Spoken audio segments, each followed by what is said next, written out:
I'm wanted to begin with the story that set the internet on fire last night, the Jeffrey Epstein document release. Here's what happened in case you weren't paying attention. Last month, the judge ordered nearly 1,000 pages to be released in connection with a defamation case, and nearly all names are unredacted. They include more than 100 names, including many high-profile individuals. Now, this is not, all these individuals had sex with young girls thanks to Jeffrey Epstein.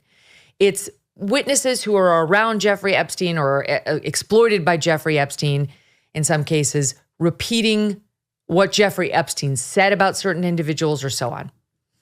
So it's not clear indictments of people's character. You have to sort of really delve into it. We'll give you just some highlights here.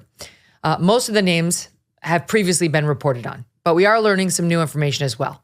The biggest piece of news to come out last night is about former President Bill Clinton. In what is, it's one of those shocking but not surprising revelations. In a deposition of a woman who accused Prince Andrew of groping her, she says Epstein told her, quote, that Bill Clinton likes them young, referring to girls. All right, so there's a couple of women involved with this allegation. There's Virginia Giuffre, and then there's this other gal. And they say that Jeffrey Epstein claimed Bill Clinton likes them young. I mean, are we surprised? It's shocking but not surprising. Like I said, we've seen this history of his for a long, long time. We elected him president. We almost elected his wife president. That didn't happen. But remember that point in 2016 where you had Trump with all these women coming out and accusing him? At the same time, you had Hillary, who was married to a man who'd been accused by... I was like, this is America. That same woman in these depositions also talked about meeting magician David Copperfield, who she says asked her if she was aware that, quote, girls were getting paid to find other girls. Famous celebrities like Leonardo DiCaprio, Cameron Diaz, and Bruce Willis are mentioned in the documents, but only in relation to an accuser denying having met them. That's important, that she denies having met them, but noting that Epstein had brought them up as part of his name-dropping habit. There's no evidence that they actually did meet any victims of Jeffrey Epstein. Separately, and interestingly, Epstein's brother, Mark, is speaking out, telling the New York Post for the first time that his brother, Jeffrey Epstein, told him in 2016, quote, if I said what I know about both candidates, they'd have to cancel the election.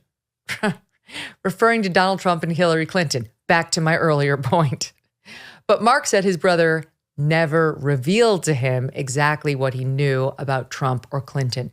Do I believe that? I'm not sure I do. Mr. Trump told New York Magazine in 2002 that he had known Epstein for 15 years, but he later distanced himself from Epstein around 2004. Jeffrey Epstein, as you know, is reported to have taken his own life in his New York jail cell in 2019 while he was awaiting trial on sex trafficking charges. Many people to this day believe that was not a suicide, but some sort of planned execution by those who stood to lose a lot. Former Attorney General Bill Barr, who was AG when this all happened, told me on this show he does not believe this was anything other than Jeffrey Epstein taking his own life. And he was wide open to that possibility, but he'd reviewed a bunch of videotapes and so on. It's all fascinating, and we're not done with Jeffrey Epstein. I can tell you that for a fact. Can't tell you how I know, but I can tell you for a fact we're going to hear a lot more about Jeffrey Epstein in the coming year, and you may be even hearing from him directly. More on that as I'm allowed to tell you. Negative dings on credit reports happen to all sorts of people from all socioeconomic backgrounds. Understanding the credit landscape can be extremely tough, and spending the time to dispute and repair these so-called dings can be a full-time job. Good luck to you if you already have one of those or kids or anything going on.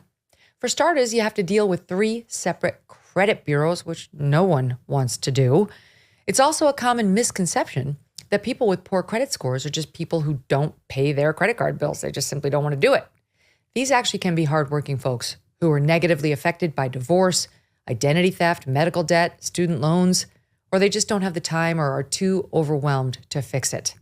But if you do not address negative credit items, they can haunt you for years to come. And when it counts the most, like when you're trying to get a mortgage at a competitive rate. The good news is our sponsor, Lexington Law, would like to help you. Go to lexingtonlaw.com and start today with a free consultation and review. Tell them Megyn sent you at lexingtonlaw.com. Hey, thanks so much for watching. If you like what you just saw, hit the subscribe button for more clips and full episodes.